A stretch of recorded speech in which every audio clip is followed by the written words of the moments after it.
can see the Q&A section much more clearly. And also make the questions like one sentence.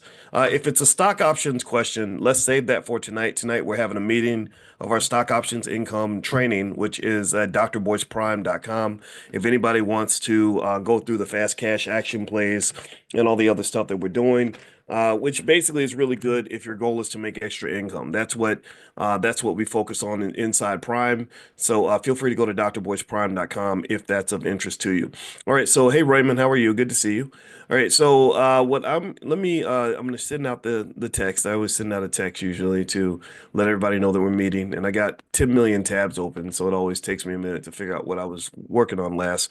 And yesterday I did a pretty in-depth analysis of Shannon Sharpe and the wealth implications of not thinking carefully about who you let into your life.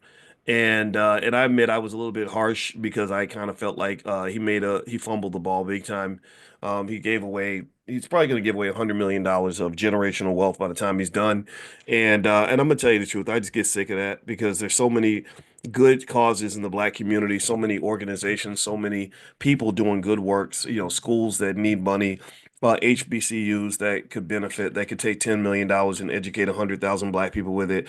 That it just makes me sad when money just gets thrown away. You got this 21-year-old OnlyFans model that now has more money than 99.9% of all black people, and that's just unacceptable to me. I don't think we should excuse that kind of ridiculous behavior, especially when it comes from our elders.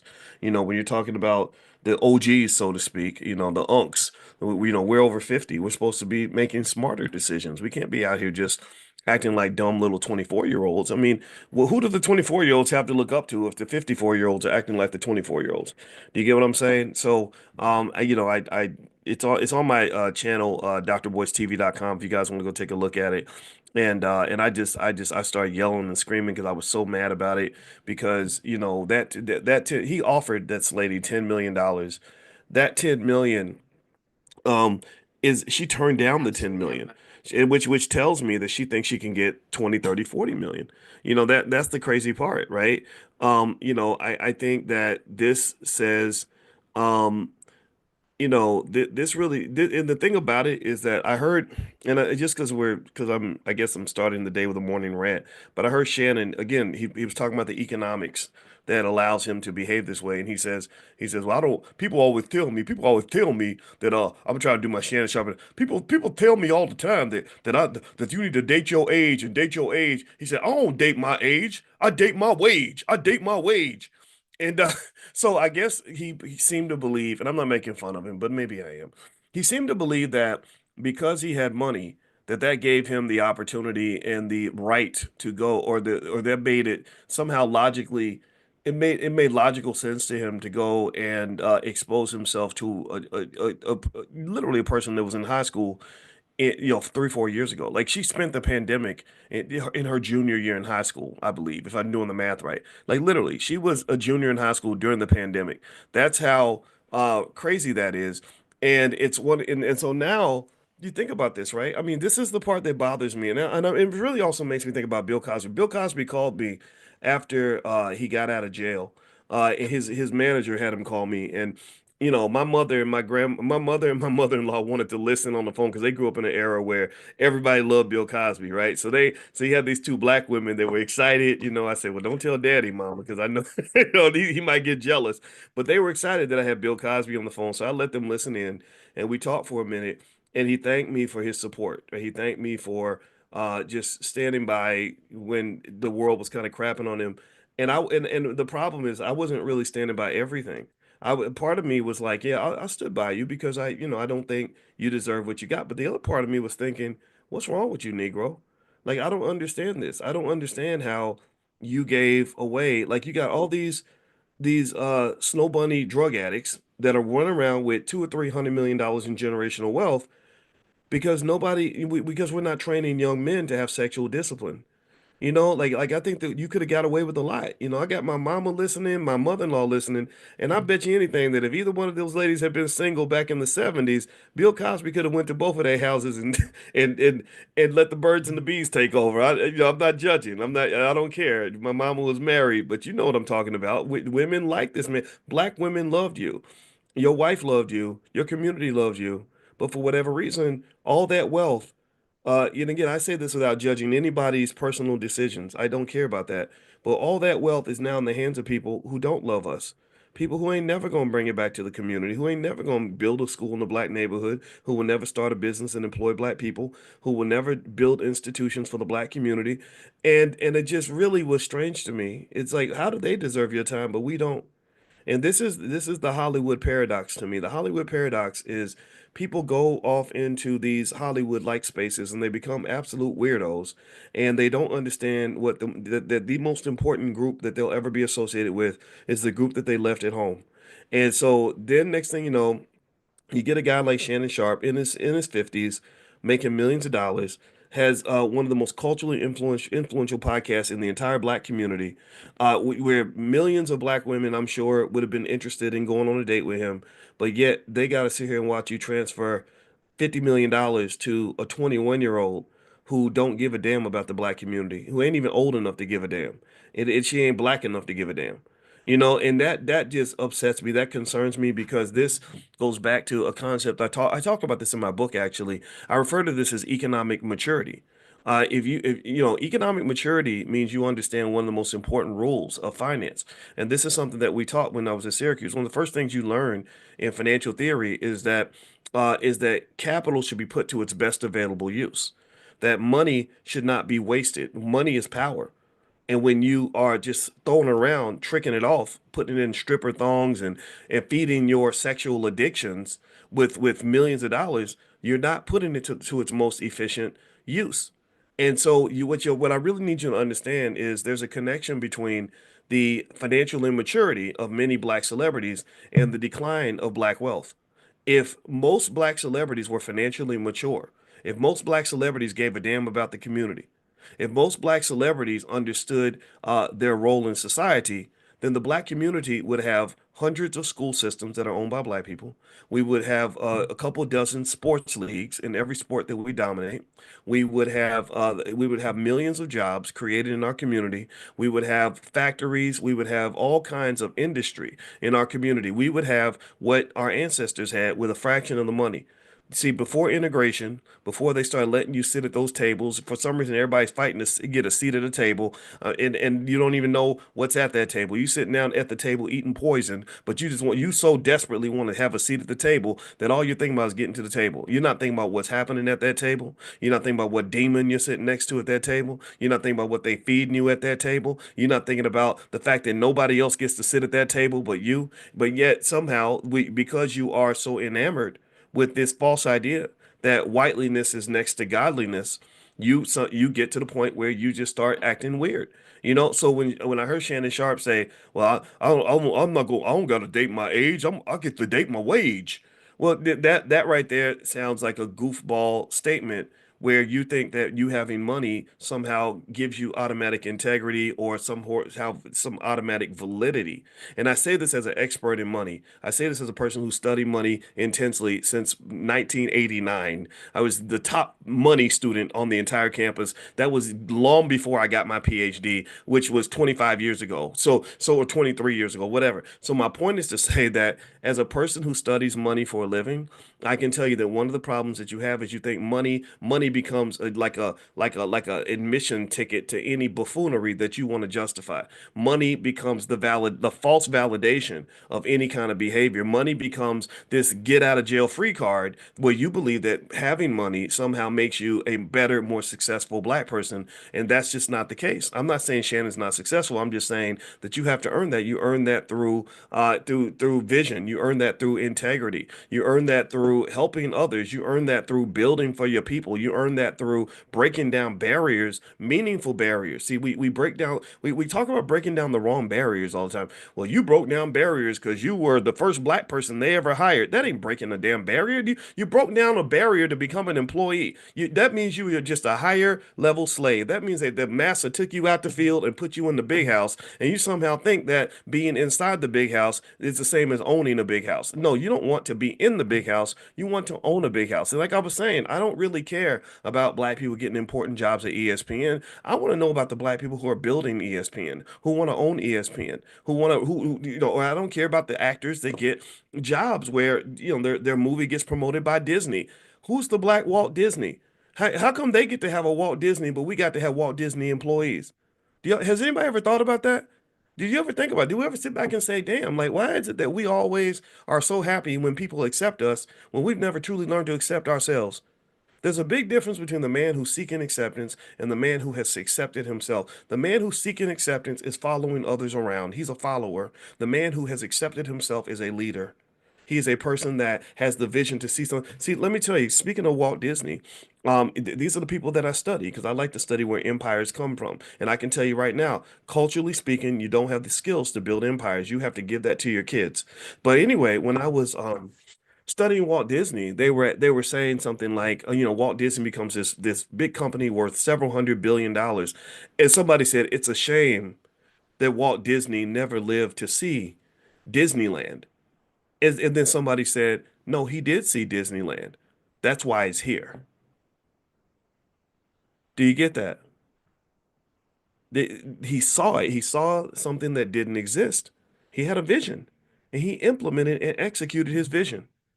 Now, similar to a lot of us, before his vision was to be an employee, right? And that's actually what led him to start his company was because he got fired from his job. They stole his intellectual property. It was an interesting story. He took it. So it just since if you want to just sort of learn where these big massive corporations come from, a lot of it comes from failure.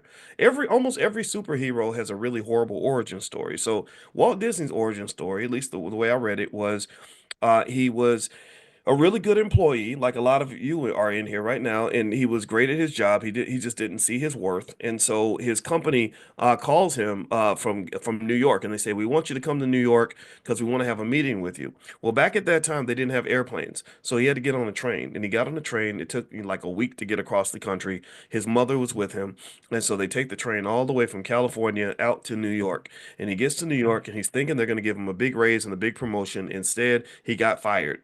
So you show up and you're thinking you're going to get a raise and a promotion, and they tell you, sorry, we don't need you anymore. And then on top of that, they said, by the way, all those cartoons you've been drawing for us, that's our intellectual property. So not only are we going to kick you out of here, but we're going to take all your stuff with it. So he's very sad, very depressed, trying to figure out what his next move is going to be. So he's riding on this train and he's going back home to California with his mother.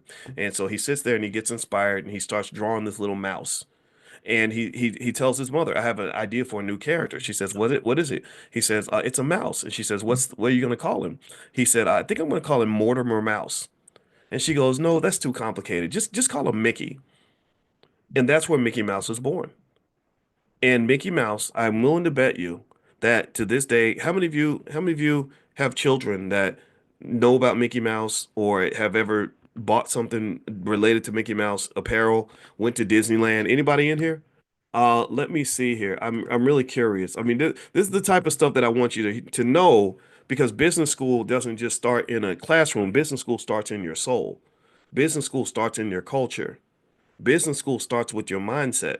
So business school has to go deeper than just opening a book and taking the class. It has to go to the point where you can actually see something that inspires you enough to believe in yourself and never give up on something, right? So let me see here. If I was to look up, um, uh the value of the Mickey Mouse trademark. Now I haven't included Donald Duck, I'm not including Disney, I'm not including Snow White and the Seven Dwarfs, I'm not including whatever other Disney things not Shrek didn't come out of Disney, sorry. I didn't include, I didn't include all the other Pinocchio, none of that's included. All these are, multi-hundred-million-dollar brands, maybe billion-dollar brands, some of them. So anyway, I can't for whatever reason it's not searching, it's not coming up. But I guarantee you that if I was to go and try to buy the Mickey Mouse brand, I would probably pay at least a couple $1 billion for that. And that brand literally originated from a failed experience. Like he hit rock bottom, and that's when God blessed him with his multi-billion-dollar intergenerational idea. There are millions of people who he's not even related to from his own community who literally get to eat and live a good life 100 years later because of the conversation he had with his mama on that damn train. So what I need you to understand is that this doesn't just happen for white people. This happens for everybody. Sometimes God gives you your $1 billion idea, and if you ain't ready to receive it, then you're gonna miss it. The word poor stands for passing over opportunities repeatedly. So sometimes you get your $1 billion vision and you ignore it because you got to go to work that day. Or God blesses you and says, here's $1 billion for you. And you lose it because you're distracted by chasing 21-year-old OnlyFans models and giving all your wealth away and letting that distract you from your purpose. He gives you a club Shay Shay and says, hey, this is the beginning of something that's going to be worth $100 billion in about 30, 40 years, but you got to stay focused. And next thing you know, you're so busy dealing with nonsense that you can't really get to the dollars and cents. Empire building requires focus. It requires focus, it requires commitment, and that's far deeper than anything you'll ever learn in business school. So that means, what does that mean? Well, that means like when I'm talking online and I'm dealing with guys who think that I'm being mean because because I've mentioned how sad and disgusted I was by the whole situation with Shannon Sharpe. They say, hey, you're attacking a black man, and why don't you stand by him because he's black? He's a victim and all this other stuff. And I say, I'm tired of the victim talk. Being a victim does not put food in your children's mouths. Being a victim is not going to build your empire. Being a victim is not going to help you overcome challenges. Instead of focusing on the fact that he might be victimized, I need you to start also considering why he made himself a victim by letting his guard down. If I go into a dark alley and I'm half drunk and I got a pocket full of money and no protection, and then I get victimized, I can't just end the conversation by saying, "Well, hey, don't blame me. I'm just a victim." No, no. After we agree that I'm a victim, we should probably talk about the fact that maybe I shouldn't have been walking through the alley half drunk with a pocket full of money and no protection. That would be an appropriate conversation to have. Now, if y'all would give me 1 second, there's something happening here, and I got to step away for 1 second, so don't go nowhere. I want to mention also tonight, we're going to meet for options class and everything. So if you want to come to that, you can go to drboyceprime.com. Also, there's a wealth guide that you guys can download. Actually, you know what? I forgot about this. They mentioned that. If you want to do a wealth elevation session with someone in the Black Business School, you can go to drboycecoin.com, drboycecoin.com, and you can set that up if you want. So feel free to do that while I step away. Give me like 30, actually, make that 45 seconds. Don't go nowhere.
Okay, I'm back. Thank you for your patience. My apologies for that. I had to go handle that. All right, so let me answer some of your questions. I gotta take my glass. I can probably leave them on. But so this is let's see. Lene Javet's in here. Yeah, Lene Javet's Black Power Her conference starts tomorrow, and all of y'all can get a massive discount. She gave a really generous discount for Black Business School students, which all of you are, even if whether you're taking classes or not. If you go to blackpowher.com, POWHER, blackpowher.com, and use the password, Lene, is it Dr. Boyce, all one word, Dr. Boyce? So go to blackpowher.com. She's got a big lineup of mostly, I believe, mostly female. I believe all female actually experts on various areas of finance and economics. And so I would hope that you would consider that to be a great space to learn business and wealth and everything else. I mean, you've got so many people in your community that really are good at what they do. That really care about you. That know what they're doing, and they're not going to charge you a whole lot of money. Some of y'all. Oh, is it Dr. Boy? Is it one word? Yeah, Dr. Boyce. Yeah. So that's the other funny thing, right? I'm a college professor and I taught at a lot of schools, Ohio State University, Indiana University, University of Kentucky. I taught in China and about my 12, 13 years at Syracuse. It's 12 or 13, depending on how you look at it. And basically, in fact, I still have students that I taught at Syracuse. The black students used to come see me and stuff. Some of I have students I taught 20 years ago who are still in debt from their student loans. Like literally, you were in my class in 2002, and your student loans are still, $150,000 or whatever. And so, in my view, I think this really speaks to the importance to reshaping how we get our education. It doesn't mean you don't go to school or even go to grad school. I think master's degrees and doctorates can still be valuable, but you got to figure out how that's going to fit into your business plan. Because what a lot of us do is we just blindly take that next step. And, so you go sign the document, get the big loan, and go into all this debt, but there's not a clear plan on the back end in terms of how that's going to switch into something beneficial economically. And so the website is Black Pow Her, Powher. Somebody type that in the chat, blackpowher.com, and the code word is Dr. Boyce, all one word, and you'll get a big discount from that. So I see Dr. Javet's in here, so thank you, Lene, for coming in because it helps me remember about the conference tomorrow. All right, so Terrell says, "Hey Doc, what are three good ETF portfolios of good diversity? Thanks for your help." Great question. In the $5 a day plan, which I think you can get that at blackwealthmasterplan.com, the $5 a day plan is pretty much built on a simple idea that you could literally pick one of a couple of different mutual funds and literally invest in those funds consistently over time in a way where over time you'll have a certain amount of wealth. We've talked about this a lot, but a lot of people don't know this. They don't even believe me when I tell them, but the math is real. And basically, so $5 a day is $150 a month, which is probably less than a lot of you spend on your cell phone bill. And so I think that you should pay yourself first. So with that said, the tickers that I like the most are SPY, Sierra Papa Yankee, VOO, Victor Oscar Oscar, and also I like AIQ. AIQ is good because AIQ connects you to the AI space. So one good long-term strategy to benefit from AI, because AI is going to be taking jobs. AI is going to be changing everything. AI is just, it's here. It's going to keep getting better. And I watch stuff with AI every single day, like, because I'm like, wow, this is amazing. And so the industry is going to be massive. It's going to lead to massive shifts in how wealth is distributed all throughout society. And so you want to be invested in that. So I would encourage you to take a look at that one as well. This is not investing advice, but I do own a substantial amount of AIQ, and I'm going to keep on buying more. And so those are some ETFs that you can take a look at. And if you do that consistently, then you'll be wealthy. If you're not wealthy now, your family will be wealthy. And really consider doing well in the decade, and then really wealthy in 20 or 30 years if you're consistent.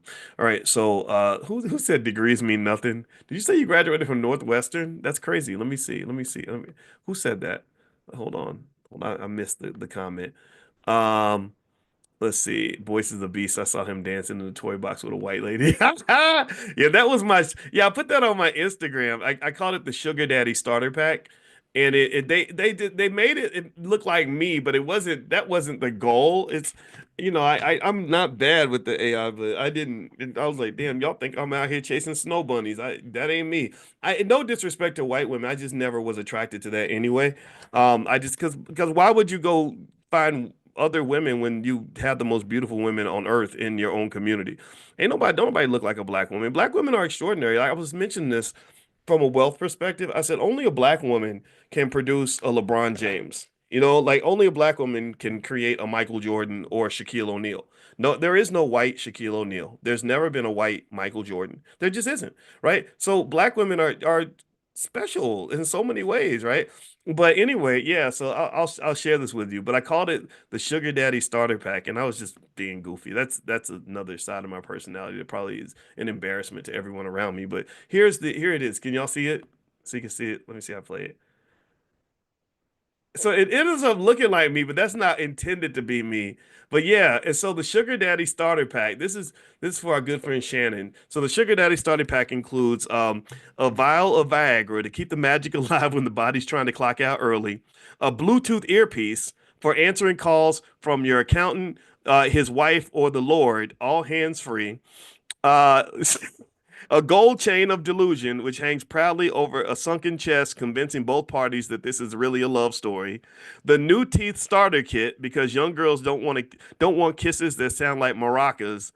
The gout slippers, y'all know the old people getting the gout. The gout slippers, plush enough for the mansion, sturdy enough for for the shuffle to the sugar jar.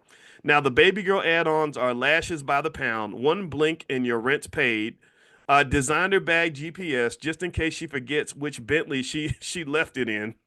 The lip gloss of manipulation, which is slick enough to distract him from asking too many questions.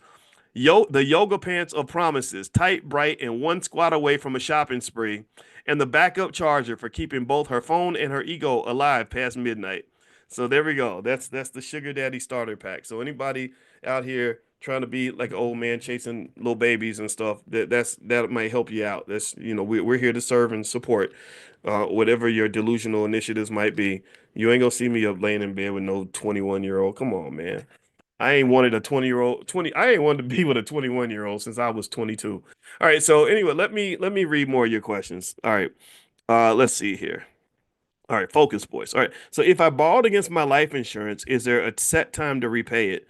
You know what? That's a great question. I think that they are pretty lenient with it. Yeah, I don't think that I don't even think I'm trying to think about it. I don't know. I gotta double check that because if you borrow from yourself, I mean, obviously, if you default, that it would affect you. So it's not like you're borrowing from someone else.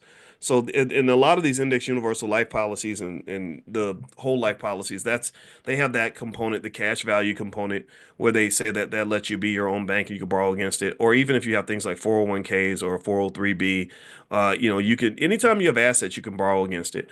And now, and while I don't know the specifics of every case where, what happens if you pay it late, most of the time I don't imagine there being any kind of a penalty. However, you may want to check that, of course. But the other thing about that is when you think about building generational wealth or retirement money, one of the things that is really important mathematically when it comes to finances is the earlier you start from saving for retirement, the better off you are. Like that's the math is just insane. Like if you start at 25 and then another person waits 10 years and starts at 35, they could, I think, put double the amount of contributions that you put in, and they still won't catch up to you because time is so critical. Time is the most important variable when it comes to building wealth. So, long story short, the way I talk to young people about saving for retirement now is more built on not so much just saying, okay, yeah, this is a bunch of money you're going to save up. So when you get really old, to an age that you don't ever think you're going to reach, because when you're 21, you're not thinking you're ever going to be 65. I know I didn't think that way. Instead of talking about it like that, it's like, no, if you're investing consistently, that money's growing. That wealth is still yours.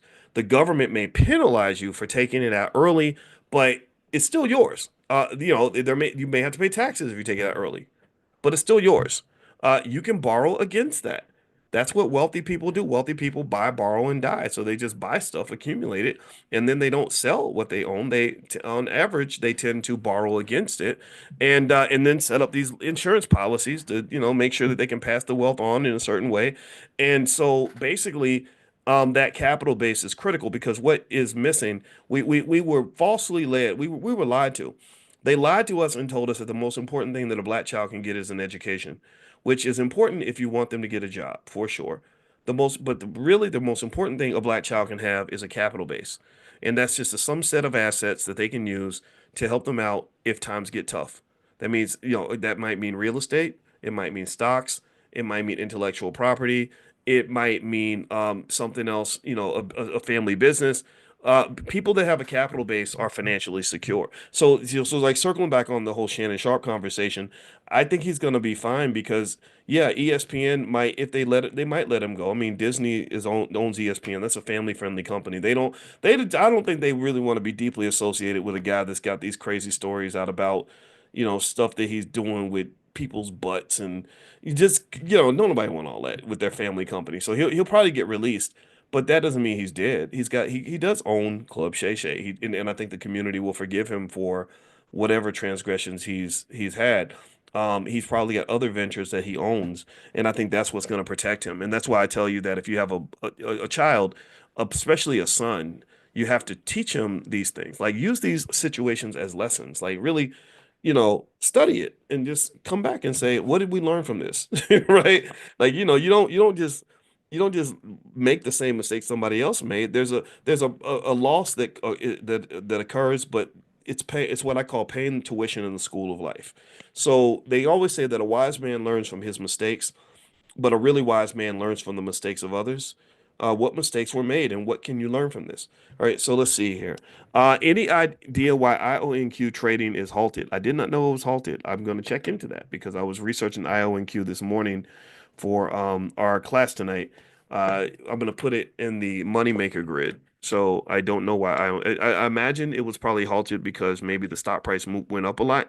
When the stock price moves a lot, the market halts trading. They call that a circuit breaker. Just like in your house, your electrical circuit breaker, it snaps off if you have too much of a surge in electricity, I guess to prevent fires and stuff.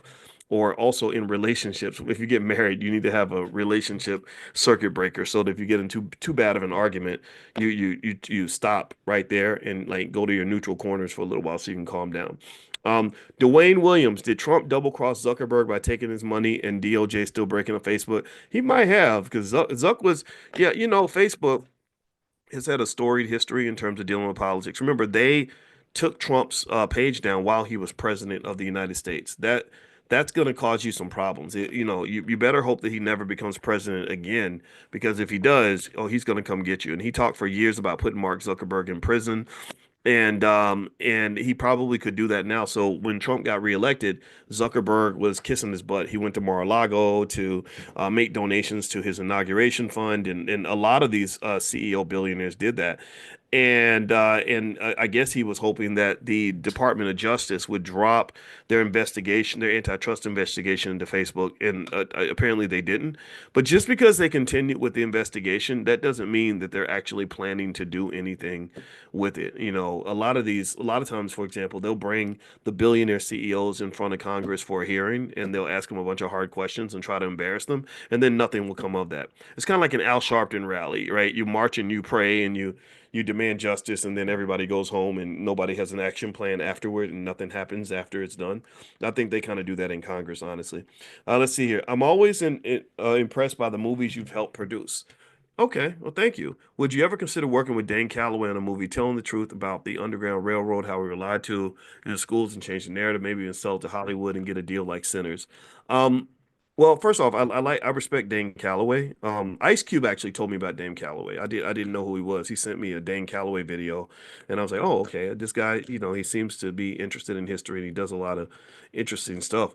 Uh, I don't know him like that,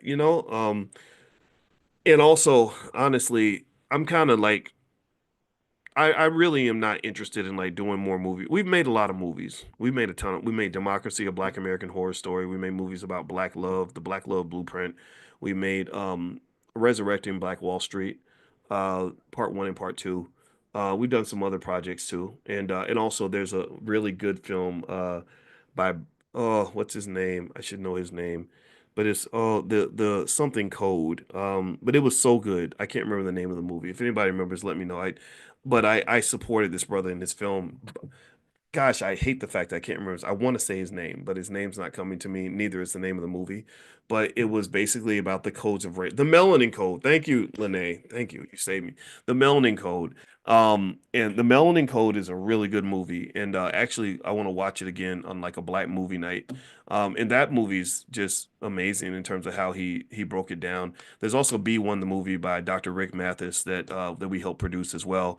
That's out there, and that's really good. So, in fact, we should do another screening of that. We already did one, but we'll do another one. So, I've done enough of that. And as far as selling stuff to Hollywood, I don't want to be in Hollywood. I have no desire. Hollywood is a terrible place. There is Marcus Small. Thank you. See, Lene's a smart one. Thank you. See, she's here. I'm glad she's here. Thank you. All right. So Marcus Small, thank you for not making me embarrass myself further. He was the director of the Melanin Code, and he worked really hard on this film and did an amazing job. And I encourage you to go look it up. But yeah, but as far as Dane Calloway, I don't know him, and I don't honestly. I'm not looking to do more movie deals. It's very exhausting, honestly, inexpensive. But what was I going to say? Okay, so with that said, oh, Hollywood, yeah. So the thing about Hollywood is harmful to black people, extremely harmful. Every now and then we have, something that's really nice to look at, like Sinners or the Black Panther. Or like my two favorite Hollywood directors right now are Ryan Coogler and the other guy from Key and Peele. Jordan Peele. Right, I just love watching anything they put out, and Jordan Peele is so good. He does Twilight Zone, and then they have Key and Peele, which is just hilarious. Um, and I admire that, but I just kind of feel like Hollywood comes with a lot of baggage attached. Like I don't understand where child molestation fits into the picture. Excessive amounts of sexual debauchery, like on a level that I thought only existed in the depths of hell. Um, Racism out the ass, psychological manipulation, subconscious mind control, stuff like that. And I think that it's like a blend of not just weird people doing weird things, but also CIA involvement. I believe that the CIA probably targeted Hollywood years ago because they saw how hypnotized the American people are by movies. So whenever they want to get a message out, they just say, "Okay, let's put it in a movie." When De Beers wanted everyone to falsely believe that diamonds are this rare and expensive asset that you're supposed to spend 2 months' salary on to prove that you love somebody, they created the campaign "Diamonds Are Forever," and the campaign won awards. And it basically, and then they put it in movies. They put it in James Bond movies, and they made it into a song. Diamonds are forever, forever. And 100 years later, everyone's now convinced that if someone loves you, they'll tell you they love you with a diamond. That was not a thing 100 years ago, and that's an expensive way to buy love. That's an expensive way, and because diamonds are not even super rare. De Beers just controls the supply of diamonds to keep the price up. So that psychological warfare, thank you, Natasha, is prevalent everywhere. With black people, they just really did it with hip hop. They were like, okay, everybody likes hip hop, everybody listens to the rappers. Let's poison the message. Let's poison the water supply so we can make sure that my fofo gonna make sure all your kids don't grow, right? We're gonna make sure that everything that you're receiving is going to do everything imaginable to destroy your families, destroy your culture, make sure your kids are not, they don't know up from down, left from right. And so I don't want to go to Hollywood ever, not in a billion years. All right, so let's see here. Sharon says, "Good morning, Doc. Let's see, no question. I just wanted to say how proud I was of myself in B1. All right. I overheard a conversation about how a man said he didn't lose a large percentage when the stock market dropped because he put some puts in place. Yes, and I knew what he was talking about." Good, good, good. Yeah, a put is something that you buy to protect your stock portfolio. It gives you the right to sell your stock at a certain price, so you're locking in a kind of a bare minimum on your stock. So that's something, that you can look into for sure. Is Prime live teaching, pre-recorded training, or both? It's both. There's hundreds of sessions in there. If you started right now and wanted to just hop in and just jump in and learn everything, you could do that right now. drboyceprime.com, that's the URL. And the thing I would recommend is if you want to jump in on options income training tonight, it's going to a little bit more of an advanced session for the students that have been there for a while. And I'm going to talk about like where the places where the money is and stuff like that. But if you want to get the basic terminology, we have something called Prime 101 that you get when you log in. So look for Prime 101 where it sort of breaks it all down. This is what a call does. This is a put.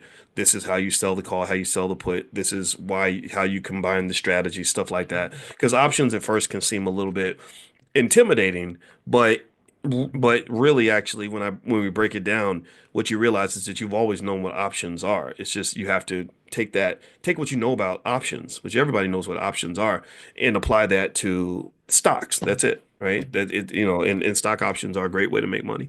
Okay, IONQ is back open. Okay, thank you, Jermaine, for telling me. I own IONQ, so that helps. What is the wealth elevation session? Go to drboycecoin.com and you can talk to them directly. They have some actual stuff that they give you, basically some free trainings we have in the Black Business School. It's really good stuff. They actually put together like a little package for those that want to come in, and it's just something to kind of get you started. So you can go to drboycecoin.com if you want to talk to them and see what's in there. I honestly, because I have a team of people that put this stuff together, I don't know everything that they did, but I remember what I saw. I was like, okay, yeah, that's good. There's value there. So drboycecoin.com. Do you have any real estate investments, trust stocks? Yeah, I do, Reginald. A real estate investment trust, a REIT, is a great way to invest in real estate without having to go buy real estate. So you can feel free to if you could literally get on Robinhood and search for the letters REIT, you'll find a lot of these big companies have REITs, Schwab and Vanguard and all them. And I think be investing in real estate in that way is a good thing. What did you say POUR stands for? POUR stands for passing over opportunities repeatedly. And the reason I that that acronym is perfect is because when you don't spend the time developing your financial consciousness, you miss things. You don't see things. I remember once when I was on the Breakfast Club, I heard Charlemagne say something that I agreed with, where he said, "Most people don't know a good opportunity if it doesn't come attached to a paycheck."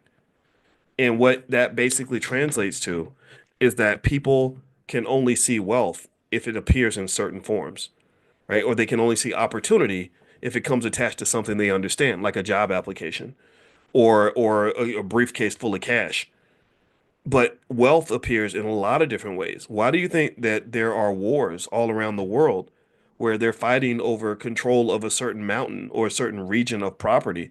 Because somebody knows there's diamonds or it might even be something you don't even like there might be cobalt in the mine and you're like, what the hell can I do with cobalt?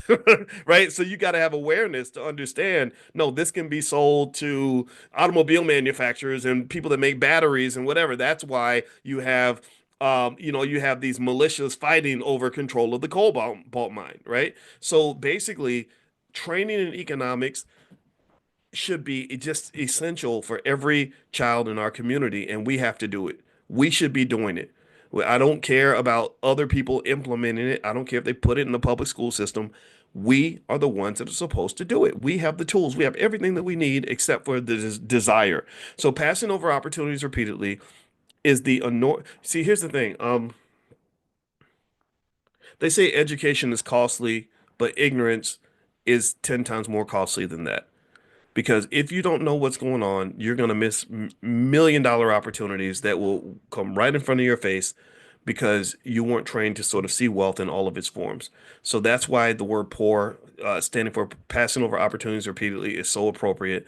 In fact, here's $1 million opportunity damn near every family passes up. This is easy. I've mentioned to you all before, what is the number one variable that determines how much wealth a person has after a certain amount of time, in terms of how wealth grows? What's the number one? I'm talking mathematically now. I've told you all about this. What's the number one variable in those equations? I've broken down equations on wealth. That's what we have to do as finance professors. Everything's mathematical. That's why I had to go get a master's in math from Kentucky. It's time. Time is the number one variable. But if you listen to people that don't know what they're talking about, they'll think that it comes down to how much money you were born with, or what kind of job you have, or how much you're investing, or whatever. It's like, no, it's time. Time is time is time is undefeated in every area of life. Father Time is the economic power. Father Time is a multi-trillionaire. Father Time can make all your dreams come true. If you don't waste time, then you're going to end up being far better off than people who do waste time. Well, why is that? Well, because if I have a newborn baby and I start investing, let's say I have a newborn baby and a car note. Okay, I have a newborn baby and my car note is $500 a month. Let's do an easy number. Let's say 600 a month. My car note's 600 a month, and I got a newborn baby, and I love my newborn baby as much as I love my car. A lot of people don't love their baby as much as they love their car. How do I know that? Well, because you'll spend money on your car, but you won't invest for your child. So you love your car more than you love your baby. So I have a newborn baby and a car note. So what I say is I'm gonna take the same amount of money I put in this car note, and I'm gonna put that in a portfolio for this newborn baby. Then this is not just his wealth. This is the family's wealth. This is not just for me and him. This is for me, him, and all generations after him. We about to feed the whole village for the next 200 years with this. This is what we can do. This one little transformation will allow you to feed the baby, feed yourself, feed the other babies, feed the babies after the baby, feed the great great grandkids that are not yet born. Easy. Here you go. So I take $600 a month and but I know nothing about the stock market. What do? I didn't take Dr. Boyce's course on stock market investing. I'm afraid. Don't be afraid. You don't need me. Here's what you do. You go in and you take the 600 a month and you pick some diversified ETF like SPY, VOO, AIQ, doesn't matter. Just pick one, right? And as long as it's diversified, don't be picking those raggedy stocks. Don't be picking those penny stocks. Don't be grabbing some crazy crypto or your cousin's blessing loom. That's the stuff where you lose your money. You pick SPY, which gives you ownership in the biggest companies in America. You do $600 a month, and all you got to do is this: two things: be consistent and never sell. That's it. You do those two things, be consistent, never sell. Here's what happens mathematically. After 10 years, your wealth, on average, goes to approximately, roughly, based on history, nobody can predict the future, but roughly a little more than $100,000 in a decade. One decade, you're richer than everyone else around you. You're richer than most other 95% of all white people don't have $100,000 liquid in their bank account. But you do. And it really, to be more specific, it would be more like 120,000. But so 100,000 is a conservative number. 10 years, one decade. I want you to think about how hard you've been hustling for the last decade. How many things you've wasted time on, how many things you've wasted money on, how many stupid, horrible opportunities you've been pursuing that didn't work out, how many bad relationships you might have had in the last 10 years. Right? 10 years. This is it. The baby's 10. The baby's rich and the baby's 10. You gave that baby that. And then also you train the baby on what to do with this wealth. This wealth in an asset is powerful. Financial assets are powerful, like a car. If I give you a car, I got to teach you how to drive the damn car. Because if I don't teach you how to drive the car, change the oil, and maintain the damn thing, it's going to break down. You're going to crash it. It's not going to work out for you. I can hurt you by giving you a car if I don't teach you how to drive the car. So Shannon Sharpe was given a Bugatti called Club Shay Shay, and millions attached to it, but nobody really taught him how to drive properly. He was driving drunk. He was driving as an addict. He's chasing around 21-year-olds on OnlyFans. Now this OnlyFans model, who probably knows how to drive better than him, is now at the age of 21, richer than 99.9% of all black people ever will be. Think about this. This 21-year-old who turned down 10 million, so that means she's going to get at least 20 or 30 by the time she's done, after she pays Tony Busby, whose family is probably doing very well as well, right? Because they love to go get black wealth from people that are not financially conscious. So she's sitting at 21 years old, not only on the 30 million she's going to get from the guy who can't control his penis, but she's also probably got another 40, 50,000 OnlyFans subscribers that are paying her $1 million a month. 21, she's 21. This 21-year-old is doing better than 99.9% of the people in this room. I bet most of y'all are not. How many of you are not making $500,000 a month right now? How many of you are not making that much money? Raise your hand. Give me a yes. Right? So if this doesn't make you furious, I don't know. I really need to talk to you because this angers me. This angers me because I just know, and I'm gonna go back. I'm gonna go back to that other example before because I wasn't actually finished. But it angers me because I know smart people who love the community, who are busting their ass. People like Marcus Small, who runs Freedom Home Academy International, and I'm like, man, what if we were able to create $500,000 a month for him to invest in that freaking school that's educating black kids at a college level by the age of 10. Why can't we do that? Why can't that be the next power move? Why does it always have to be some stupid story where we tricked off the entire bag and generational wealth for the next 5 generations and gave it to some little girl who wants to show her vagina to make money on the internet? That just angers me. So let me keep going. Let's go back here. Let's stop, boy. Stop being negative. Okay, I promise I won't be negative no more. All right. Okay. Back to you and your child. You've taken $600 a month, you put it into the this S&P SPY or something, right? And you followed the two rules. You remain consistent and you didn't sell, right? And then after 20 years, that 600 a month on average based on history becomes about $400,000, 350 to $400,000. So now your newborn baby that you love as much as your car, you ain't got to really love the baby a whole lot. You just got to love the baby as much as you love your car. Okay, that's it. And love is not just a feeling. Love is an action. Love ain't just I love you, son, but I'm gonna let you starve. I love you, sweetheart, but I'm gonna put you in the middle of hell because we didn't prepare you financially. Hey, baby, I really care about you, but I'm gonna send you over to Massa so you can go serve Massa and he could call you a nigga all day. Right? It's like that ain't love. I'm sorry. Love is protection. Love is an action. Love is me sacrificing, investing in you. Right? That's what love is. And a lot of us, if you look at our economics, in fact, they always say, Don't tell me what your values are. Show me your budget and I'll tell you what your values are. I'll tell you what your values are. So if you look at what we do with our time and with our money, our time and our money says about us is that we love others as more than we love ourselves. That's what our time, our use of time and our use of money tells us, right? So after 20 years, the little boy's got about $400,000. That means we're at that point, if he knows just probably one fifth, not even about one tenth of what we've talked about just every morning, he literally will never have to work for anyone for the rest of his life. He'll never have to worry about getting fired. He'll never have to deal with the stress of racism on the job. He'll never have to deal with the anxiety that comes with being financially insecure. So you freed him. You've liberated him. And not only have you liberated him, but you done did a whole Harriet Tubman on your family. You have liberated the next 5 generations because if you know how wealth grows the way I know how wealth grows, by the time that little boy dies and passes it on, he's passing on millions of dollars. He's not passing on a measly 400,000. He's passing on 4 million, 10 million. Ain't nobody got to work if we got 10 million in the bank. We making boss moves at that point. So after 30 years, the number grows to about $1 million. So he's roughly a millionaire, close to it, I mean, give or take a couple 100,000, whatever. But by the time he's 30, he's still a very young man, and he's got 800,000 to $1 million in the bank, liquid. That puts him in a position where he's doing not just better than 99% of all black people, he's probably doing better than 99% of all white people. So with that child, you have closed single-handedly by yourself, you have closed the racial wealth gap by simply making small, intelligent choices that involve you using your time in a productive way, not wasting time. And when I say wasting time, what I mean is that you have people that will literally have that child in their house for 18 years. The child will leave the house, have no money, no education, and literally be stranded. Like literally be out here scrambling, stressed out, taking penitentiary chances, sleeping with dusty old men, opening up an OnlyFans because she thinks that's the only way she can make some money. And that is not just the white man's fault. That's not just racism's fault. We can't let the white man off the hook because you know what he did to us. That's our fault too.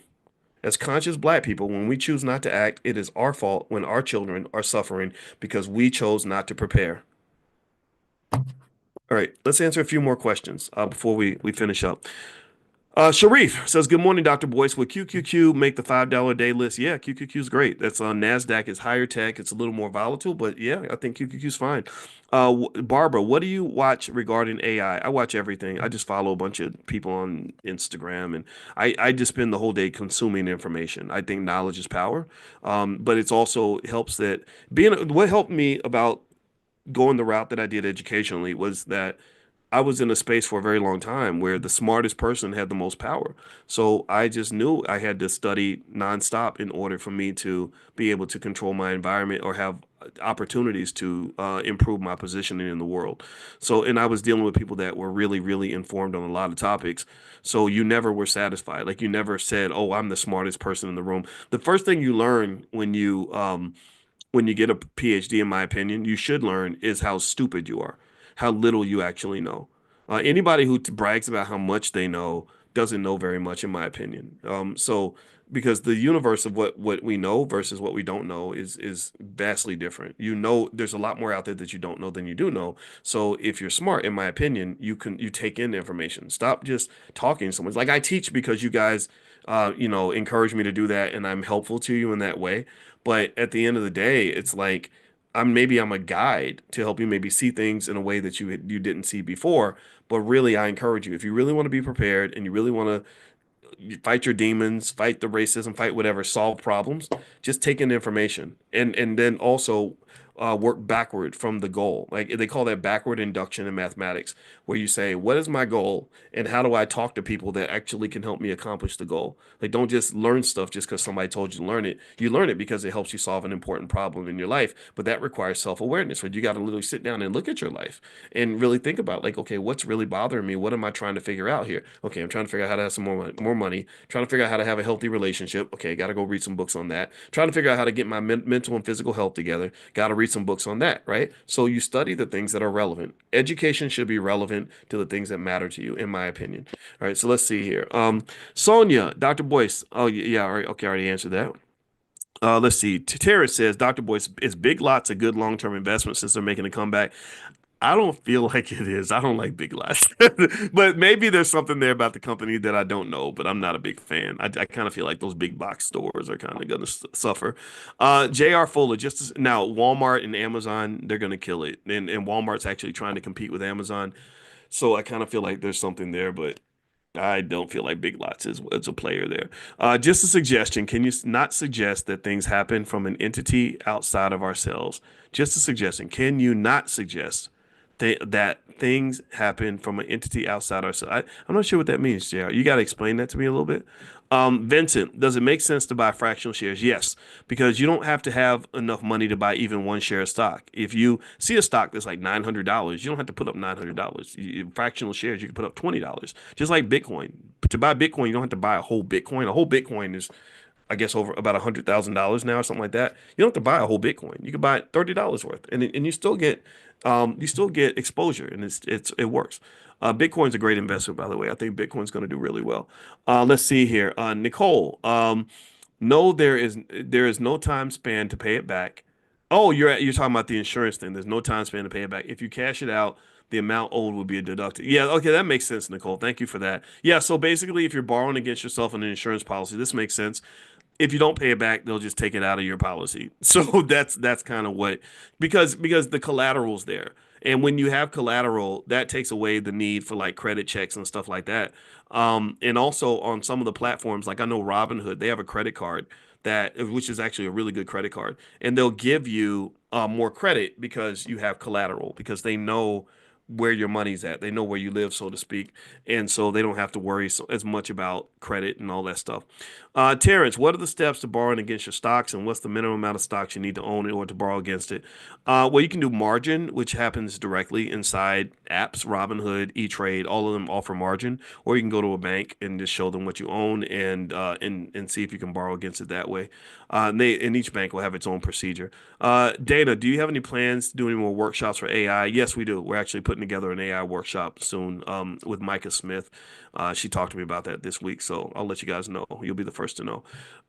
Let's see here. Will they halt my IONQ from getting assigned today? That would be great. No, Jen. No, that I don't. No, I don't think that's going to happen. So I would make sure you protect yourself if you can. Good morning, Dr. Boyce. Please provide the hotel information for the Economic Elevation Summit. Yeah, the Economic Elevation Summit is in Miami. And all information about the hotel and instructions to get there is going to be made the weekend of May 9th and 10th. You can go to economicelevationsummit.com. That's economicelevationsummit.com. There will be virtual tickets available. If you are on the text list, I'll send you out a link again to get virtual passes if you want to watch online. So the way to get virtual passes, make sure you're on the text list. You can get on the text list for this class by texting the word morning, MORNING, to the phone number 87948. So text morning to 87948, and I'll send you the information. Barbara, how do we watch these movies? It depends on which movie you're talking about.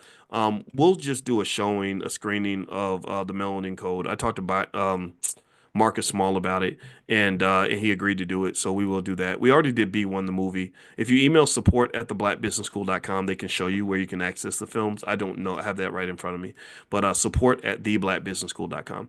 Let's see, Antoinette, do you have a Prime membership to access the Money Grid? Yeah, that's for the Prime members. In the Moneymaker Grid, I've changed that to a series of fast cash action plans, which are basically step-by-step things you can do to make money like right away. So I think that's a little bit easier. On the Moneymaker Grid, the challenge was that it was a little more complex than I wanted it to be. So we've refined it. And so we're doing the fast cash action plan instead. I was actually working on that before we started, which is actually why I got to actually run out of here. When and where will you be going in Detroit? I'll get that information to you. I'm speaking at a church, and I put it on my Instagram. I don't have the information. I got to ask my assistant, but it's going to be around, I think, the 16th or something like that. And I'll share that with you. So if you live in the city, you can come out and hang out. Okay, everybody. So let me go ahead and head on out of here. Okay, let's see. AC Salam says the virtual link wasn't working. Okay, let me check with the team and make sure that it is working because that's not good if it's not. And I will make sure that that gets fixed. I'm kind of surprised if that's the case. All right, so have a good day, everybody. God bless you, and I will see you all tomorrow. So make sure you get on the text list. Text the word morning to the number 87948, and you can also go to drboyceelevate.com if you live in another country.